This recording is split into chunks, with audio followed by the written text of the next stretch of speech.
রাখিকে কিন্তু খুঁজে পাওয়া গেছে, তাকে তার আগের বাসা ছেড়ে দিতে হয়েছিল, যে বাসায় তার শহীদ স্বামীর স্মৃতি জড়ায় আছে। আমরা বাড়িওয়ালার সাথে কথা বলছি, যদিও নতুন ভাড়া হয়ে গেছে, কিন্তু আমরা চেষ্টা করতেছি তাকে আগের বাসাতেই তুলে দিতে। আমি জুলাই ফাউন্ডেশনের স্নিগ্ধকে জানাইছি যে রাখির যা পাওনা আছে শহীদ পরিবার হিসাবে সেটা যেন পেয়ে যায়। স্নিগ্ধ বলছে যে ব্যবস্থা নেবে। আমি ব্যক্তিগতভাবে এই পরিবারের সকল দায়িত্ব নিছি। আপনাদের কাছে দোয়ার দরখাস্ত যান, সৃষ্টিকর্তা আমাকে এই পরিবারকে সকল সাহায্য করার তৌফিক দেন। রাখি আমার মেয়ে, এখন থেকে আমার এক ছেলে আর এক মেয়ে। রাখিও আমাকে বাবা বলে ডাকে। আমার মেয়ে ছিল না, আমার দুঃখ ছিল, সেটা খোদা তাআলা মিটাই দিলেন। এখন আমি শান্তিতে ঘুমাইতে পারবো। এই মেয়েটার মাথার উপরে ছাদ হয়ে থাকার তৌফিক সৃষ্টিকর্তা যেন আমাকে দেন। আমাদের উপদেষ্টারা হাতে রাষ্ট্রটা পাইছেন, কিন্তু বিপ্লবটা যে নির্মাণ করেন নাই, তাই হাজার হাজার শহীদ পরিবার আর আহতদের জন্য কিছুই করার টাইম নাই ওনাদের, শুধুই আওয়াজ। শহীদ পরিবারদেরকে ওনারা প্রাথমিকভাবে 5 লাখ আর আহতদের প্রাথমিকভাবে 1 লাখ করে দিবেন। যদি ওনারা আগে বলছিলেন শহীদ পরিবারকে 30 লাখ করে দেবেন ওনারা, আমরা কিন্তু ভুলি নাই এটা। এই রাখির একটা কাজ ছিল ওই শহীদ পরিবারের টাকা নিয়ে।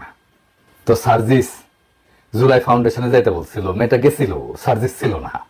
এরপরে মেয়েটা ফোন দিছে 3 সপ্তাহ ধরে, সার্জিস ফোন ধরে না। কেন সার্জিস? উপদেষ্টা তো এখনো হও নাই, তাই না? তার আগে উপদেষ্টা হও, তারপর না হয় এত ব্যস্ত হইও। এই অভিযোগ সত্য না মিথ্যা আমি জানি না, কিন্তু আমার মেয়ে তোমার কাছে সাহায্যের জন্য যাবে না। ওর তোমাদের সাহায্যের দরকার নাই। যদি সাহায্য করতে চাও, ওর বাসায় যাই শুনবা কি কাজ ছিল। করে দিতে পারলে করে দিবা, না করলেও ক্ষতি নাই। এখন আমি এরকম অসংখ্য শহীদ পরিবারের অভিযোগ পাইতেছি, তাদের উপেক্ষার গল্প শুনতেছি, তারা কি নিদারুণ কষ্টের জীবন পার করছে তা শুনতেছি। তাদের সাথে কি অপমানজনক আচরণ করা হচ্ছে, কি নির্মম আচরণ করা হচ্ছে, উপদেষ্টারা কেউ কেউ করছেন, সেটাও শুনছি। আমি রেকর্ড রাখছি। আমি সাবধান করে বলতে চাই, শহীদ পরিবারের সাথে এই আচরণ বন্ধ না হলে আমি তাহলে সবার নাম কয়ে দেবো কে কি আচরণ করছে। শহীদ পরিবারের সাথে এই নির্মম আচরণের জবাব কিন্তু জনগণ দিয়ে দেবে, জানাই দেবো সবাইকে। পন্দে যে তেল জমিছে না, ওটা বের করে দেবে পাবলিক। কিন্তু প্রফেসর ইউনূসের সরকারকে বলতেছি, শহীদ পরিবারদেরকে আগামী 2 মাসের মধ্যে প্রতিশ্রুত 30 লাখ টাকা দিয়ে দেবেন। আমি ইউরোপের শহরে শহরে গিয়া জুলাই ফাউন্ডেশনের জন্য দান করতে প্রবাসীদের উদ্বুদ্ধ করছি। এরিটেজ সাহেব দেখায় দেন কোপেনহেগেনে গত পরশু কিভাবে উদ্বুদ্ধ করছি। আরেকটা অনুরোধ আপনাদের কাছে, আমি যখন যেখানে যাই সেখানে সবার কাছে একটা আবেদন জানাই, আপনাদের কাছে একটা আবেদন। আমাদের জুলাই আগস্ট বিপ্লবের যারা শহীদ হয়েছে, যারা আহত হয়েছে, তাদের জন্য সরকার থেকে জুলাই ফাউন্ডেশন বলে একটা ফাউন্ডেশন গঠিত হয়েছে। আপনারা জানেন, সেই জুলাই ফাউন্ডেশনে আপনাদের আজকের দিনে আপনারা যে যা পারেন দান করবেন, সরকারি ফান্ডে যাবে। আমাদের আহত এবং নিহত ভাইদের জন্য সেই অর্থ ব্যবহৃত হবে। আমি আয়োজকদের কাছে সাইটের ঠিকানা দিয়ে গেছি, আপনারা ক্রেডিট কার্ডে পেমেন্ট করতে পারবেন, ব্যাংক ট্রান্সফার করতে পারবেন। আপনাদের সবার কাছে দরখাস্ত দিয়ে গেলাম, আপনারা যে যা পারেন আজকে কিছু সাহায্য এই জুলাই ফাউন্ডেশনে করবেন। সবাইকে আবারও ধন্যবাদ। ইনকিলাব জিন্দাবাদ। আপনি ওয়েবসাইটটাও দেখায় দেন এডিট সাহেব, কিভাবে পেমেন্ট করতে হবে সেটা দেখায় দিয়েন। ডেসক্রিপশনে লিঙ্ক দেওয়া থাকলো, আপনারা যে যা পারেন সাহায্য করবেন। বিশেষ করে প্রবাসীদেরকে বলবো, বাংলাদেশে এই জুলাই ফাউন্ডেশনে ডোনেট করলে, দান করলে আপনি কর রেয়াত পাবেন, এমনকি আমেরিকাতেও পাবেন। সেজন্য প্রবাসীদের, বিশেষ করে আমেরিকায় যারা আছেন, তাদেরকে রিকোয়েস্ট করতেছি, অনুরোধ করতেছি, যে যা পারেন এখানে দেবেন। আগামী 2 মাস মানে কিন্তু জুলাই বিপ্লবের 6 মাসের বেশি সময় পার হবে, যথেষ্ট সময়। এর মধ্যে যদি না দিতে পারেন, আমি ইলিয়াসের সাথে কথা বলছি, কিন্তু আপনারা এটা না করতে পারলে আমি আর ইলিয়াস, আমাদের সেই সামর্থ্য নাই, কিন্তু আমাদের নিয়ত আছে। আমরা ওসিলা হইয়া জাতির পক্ষ থেকে শহীদ পরিবারের দায়িত্ব নেব, সব শহীদ পরিবারের। আমাদের বিশ্বাস, আমাদের খোদা তাআলা রহম করবেন, এবং একসাথে দেশবাসীকে আহ্বান জানাবো আমাদের পাশে এসে দাঁড়ানোর জন্য। জনগণ কালে দাঁড়াবে আমাদের পাশে, আমাদের আওয়াজ শুনে, আমাদের আহ্বান শুনে।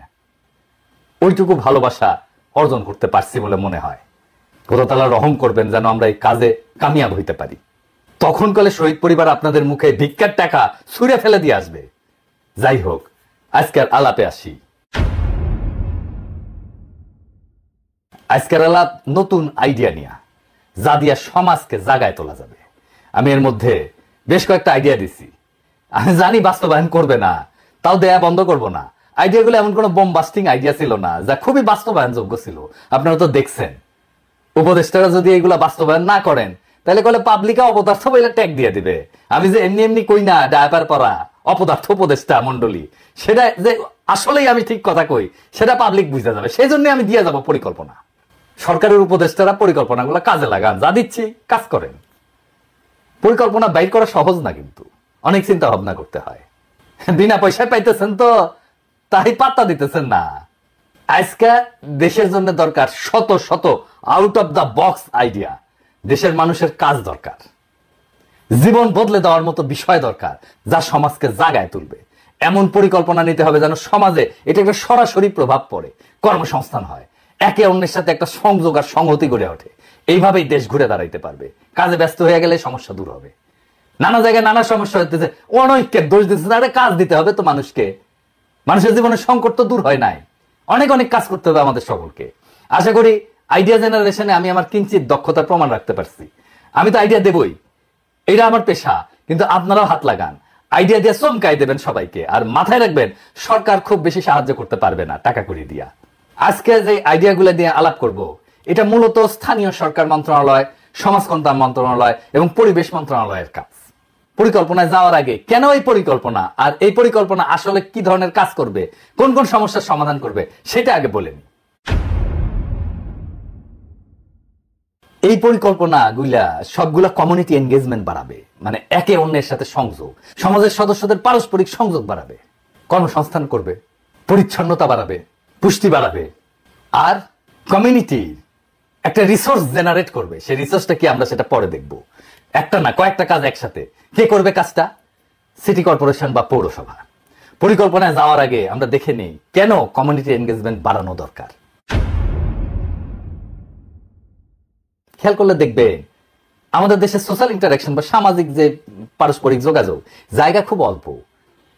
এটা মসজিদে হয়, তাও তো মসজিদে সবাই যায় না, জানাজায় হয়, বিয়া শাদী আকিকা, এই সমস্ত জায়গায় সকালে হাঁটতে জানো, এই সময় অনেকটা একটা সামাজিক সংযোগ হয়। মহিলারা বাচ্চাদেরকে স্কুলে বা কোচিং এ নিয়ে যাওয়ার সময় যে বসে থাকেন, ওই সময় একটা হয় সামাজিক সংযোগ। খেয়াল করলে দেখবেন বেশিরভাগ ক্ষেত্রেই বিনিময় বা এক্সচেঞ্জ হয় না, ফলে ছয়টা সুনির্দিষ্ট জিনিস আমরা অর্জন করতে পারি না। যেমন ধরেন তথ্যের আদান প্রদান, সম্পর্ক গঠনে সাহায্য করা, জ্ঞান এবং দক্ষতার ভাগাভাগি, অর্থনৈতিক বিনিময়, সংস্কৃতি বা ধারণার বিনিময় এবং সামাজিক সমস্যার সমাধানের ক্ষেত্র তৈরি করা। এই জিনিসগুলো হয় না। এর ফলে সমাজকে জাগায় তোলা যায় না সেইভাবে একসাথে। সামাজিক শক্তি বলে যে একটা জিনিস আছে, যা পারস্পরিক এক্সচেঞ্জের মাধ্যমে গড়ে ওঠে, সেটার বেনিফিট আমরা নিতে পারি না। আমরা আজকের এই আইডিয়া জেনারেশনে পরিকল্পনা তৈরিতে এমন কিছু তৈরি করব যা এই সমস্যাটার মূলে গিয়ে একটা সমাধান আনবে। আসেন আল্লাহর নামে শুরু করি। 1 নাম্বার পরিকল্পনা, কমিউনিটি ভিত্তিক মানে সমাজ ভিত্তিক পাবলিক ক্লথ ক্লিনিং সার্ভিস, মানে কাপড় ধোয়ার সার্ভিস, যেখানে লোকজন কম খরচে কাপড় ধোয়া এবং শুকানোর সুবিধা পাবে। আমি হিসেব করে দেখছি যে 40 থেকে 50 লাখ টাকা খরচা হবে 10টা হাই পাওয়ার ওয়াশিং মেশিন আর 3টা ড্রায়ার যদি থাকে একটা সেন্টারে। কিভাবে হবে এটা? পাবলিক প্রাইভেট পার্টনারশিপে। এটাকে বলা হয় পিপিপি, 3টা পি। এটা আবার কি? আসেন এটা বুঝে দেখি। এইটা রোমান সম্রাটদের আবিষ্কার। সরকার অনেক সময় টাকা থাকে না, তখন যৌথভাবে প্রাইভেট কোম্পানিগুলোর সাথে যৌথভাবে কিছু প্রকল্প গ্রহণ করে। তো এটা রোমান সম্রাটরা শুরু করে। ধরেন একটা ব্রিজ দরকার, সম্রাটের টাকা নাই বা রাজকোষের টাকা খরচা করবে না, সে বলতো ব্যবসায়ীদের যে এই তোমরা যে চাও এইটা ডিজাইন করে দিলাম, এই ডিজাইনে ব্রিজ তৈরি করতে পারো, 10 বছর এই রেটে টোল নিলে তোমার খরচা উঠে যাবে, আমি তোমাকে 20 বছর টোল তুলতে দেবো, তারপরে এই ব্রিজের মালিকানা তুমি সম্রাটের হাতে তুলে দিবা। ব্যবসায়ী তার লাভ পাইলো, সরকার একটা সম্পদ পাইলো, মানুষের একটা সমস্যা মিটলো ইমিডিয়েটলি। এই প্রজেক্টগুলো হবে সবগুলো প্রাইভেট পাবলিক পার্টনারশিপে। জায়গা দিবে কমিউনিটি, সমাজ জায়গা দেবে, পৌরসভা দেবে পানি আর বিদ্যুৎ, কাপড় ধোয়ার ফি নেবে প্রাইভেট কোম্পানি যারা বিনিয়োগ করবে। একটা ওয়াশিং সাইকেল এবং একটা ড্রায়ার, মানে একটা ওয়াশিং মেশিনে যতগুলো কাপড় আপনি ঢুকাইতে পারবেন ততগুলা, এবং একটা ড্রাইং মেশিনে যতগুলো কাপড় আপনি ঢুকাইতে পারবেন, সেটা যদি 30 থেকে 50 টাকা হয় তাহলে সেটা সহনীয় হবে আমার হিসাবে। মেশিনের নাম্বার থাকবে, কাপড় মেশিনে ঢুকাই দিয়া মেশিনের নির্দিষ্ট মেশিনের নাম্বার চালুর জন্য নিজেই পেমেন্ট করতে পারবে এই সুইচ বক্সে, তাহলে মেশিন চালু হয়ে যাবে। ইনফ্যাক্ট এইভাবে কোনো লোক রাখারও দরকার নাই, তবে আমাদের সবাই এইভাবে মেশিন চালাইতে পারবে না, তাই 1 বা 2 জন রাখতে হবে। সকাল থেকে সন্ধ্যা পর্যন্ত 2 শিফটে চলবে আর কি, মানে 16 ঘন্টা চলবে, 2 জন এটা চালাইতে পারবে। লাভ কি হবে? পরিচ্ছন্ন পোশাক পরবে সবাই, কাপড় ধোয়ার খরচ কমবে, কাপড় ধোয়ার সময় বাঁচবে, কাপড় ধোয়ার অপেক্ষার সময় অন্য কাজ করতে পারবে, সে বসে বসে অনেক কাজ করতে পারবে, সে সেলাই করতে পারবে, সে উল বুনতে পারবে, নানা কিছু করতে পারবে, গল্প করতে পারবে।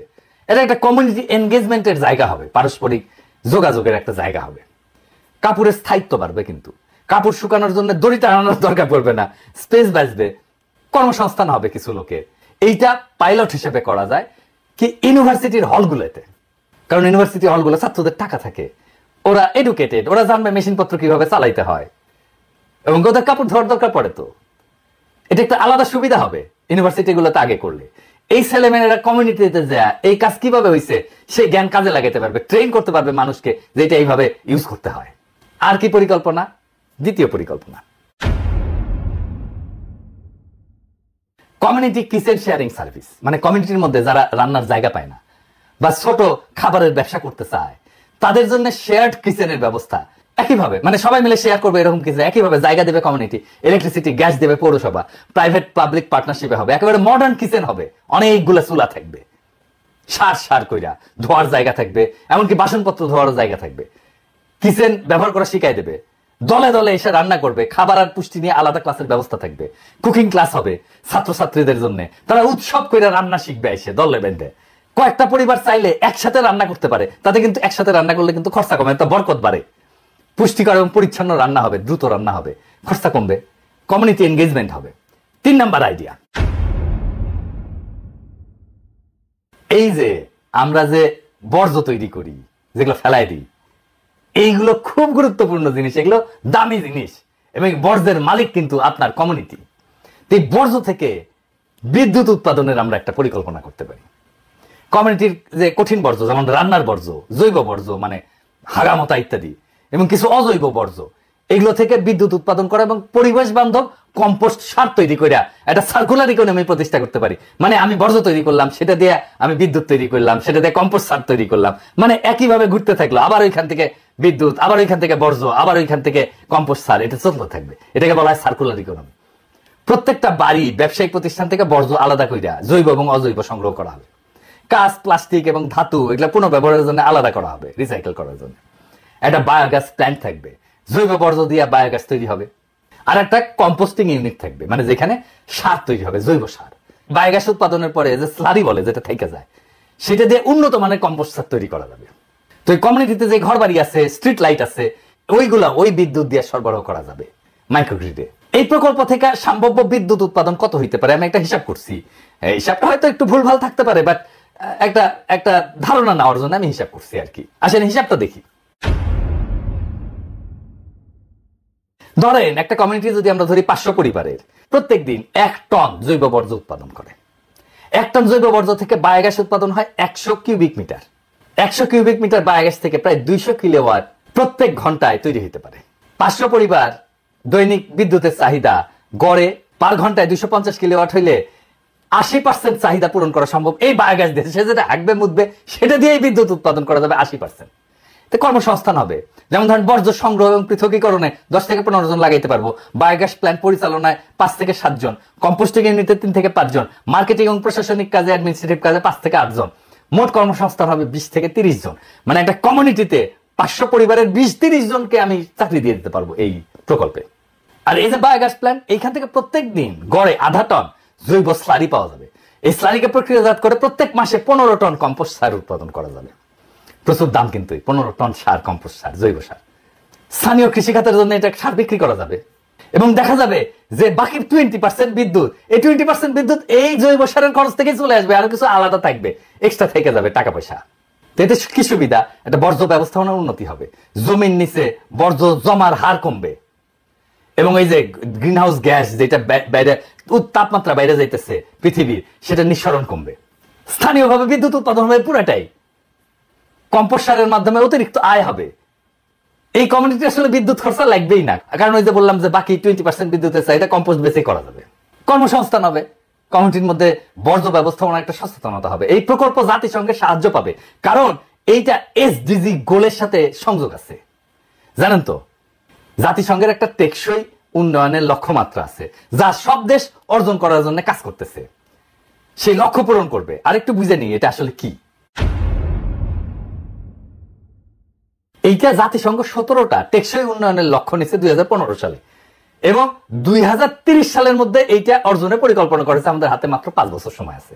এটার উদ্দেশ্য হচ্ছে যে সারা বিশ্বে যে চ্যালেঞ্জ মোকাবেলা করতেছে মানুষজন, তার একটা টেকসই সমতা ভিত্তিক সাম্য ভিত্তিক এবং উন্নত পৃথিবী গড়ে তোলা, এগুলো খুব ভালো ভালো জিনিস কিন্তু, যেমন দারিদ্র বিমোচন, চরম দারিদ্র দূর করা, ক্ষুধামুক্ত পৃথিবী করা, খাদ্য নিরাপত্তা, পুষ্টি নিশ্চিত করা। আমরা কিন্তু কমিউনিটি কিচেন করে একটা খাদ্য নিরাপত্তারও কিছু অংশ করতে পারবো। স্বাস্থ্য কল্যাণ, শিক্ষা, গুণগত শিক্ষা এবং মানসম্মত শিক্ষা প্রদান করা, নারী পুরুষের সমতা প্রতিষ্ঠা করা, নিরাপদ পানি এবং স্যানিটেশনের ব্যবস্থা করা, স্বল্প খরচে পরিচ্ছন্ন জ্বালানি পাওয়া, যেটা আমরা এটা দিয়ে করবো আর কি, এই জ্বালানির এটা দিয়ে করব। সবার জন্য উন্নত কর্মসংস্থান, টেকসই শিল্পায়ন এবং এই ইনফ্রাস্ট্রাকচার উন্নয়ন, মানে রাস্তা, ব্রিজ, এগুলো হচ্ছে ইনফ্রাস্ট্রাকচার। দেশ এবং সমাজে বৈষম্য কমানো। বৈষম্য কমানো তো আমাদের জুলাই বিপ্লবের একটা অন্যতম প্রধান লক্ষ্য ছিল। বাসযোগ্য এবং পরিবেশ বান্ধব শহর, এটাও আমরা করতে পারবো এই যে বর্জ্য ব্যবস্থাপনা দিয়া। প্রাকৃতিক সম্পদের দক্ষ ব্যবহার, আমরা প্রাকৃতিক সম্পদের দক্ষ ব্যবহার করতে পারতেছি। গ্রিন হাউস গ্যাস নির্গমন করানো, আমরা কিন্তু এই যে বর্জ্য ব্যবস্থাপনা করে গ্রিন হাউস গ্যাস নির্গমন কমাতে পারতেছি। সমুদ্রের যে সম্পদ সেটাকে সংরক্ষণ করা, স্থলে যে জীব বৈচিত্র্য আছে, বন জীব বৈচিত্র্য, এটা সংরক্ষণ করা, একটা শান্তিপূর্ণ সমাজ প্রতিষ্ঠা করা। সমাজে তখনই শান্তি থাকবে যখন সমাজে কর্মসংস্থান থাকবে, যুবকদের কাজ থাকবে এবং বৈশ্বিক অংশীদারিত্বের মাধ্যমে এই লক্ষ্য অর্জন। তো আমরা তো দেখলাম যে এই লক্ষ্যগুলো বিশ্বের দারিদ্র্য, ক্ষুধা, অসমতা, পরিবেশগত সমস্যার সমাধান দিতে বিভিন্ন দিক থেকে কাজ করে। তাহলে আমরা দেখলাম যে পরিকল্পনাগুলো এসডিজি গোল বা জাতিসংঘের যে টেকসই উন্নয়ন পরিকল্পনার যে লক্ষ্য, যেটা 2030 সালের মধ্যে আমাদের অর্জন করতে হবে, সেটার অনেকগুলো এইগুলো অর্জন করে ফেলে। তো এই পরিকল্পনা বাস্তবায়নের জন্য পাবলিক প্রাইভেট পার্টনারশিপ লাগবে, তাই না? কিন্তু এই ধরনের প্রকল্পে ইউরোপ থেকে প্রচুর বিনিয়োগ আনা যাবে। যদি কেউ 60% বিনিয়োগ করতে পারেন, বিশেষ করে বর্জ্য ব্যবস্থাপনায়, তাহলে বাকি 40% বিনিয়োগ ইউরোপ থেকে করায় দেওয়া সম্ভব। প্রফেসর ইউনূস জানেন কোথায় থেকে পাওয়া যাবে। ওনার টাইম না হলে আমি নিজে এটা জোগাড় করে দেওয়ার দায়িত্ব নিতে পারি, গ্যারান্টি দিচ্ছি। যদিও জানি ওনারা আমার দিবেন না দায়িত্ব, কারণ আমার নাকি ম্যানেজ করা যায় না। ম্যানেজ করা যায় না মানে আমার মাথা গরম, আমি গালাগালি করি, আমি অশিক্ষিত, আমি বগুড়া ভাষায় কথা বলি, হ্যাঁ, আমি ফটো করে ইংরেজি করতে পারি না, আমি আনম্যানেজেবল। তো যে গরু দুধ দেয় তার যেটা লাথি খেলে সমস্যা কি, অসুবিধা আছে? তো নিজেরা করেন, আমার সাহায্য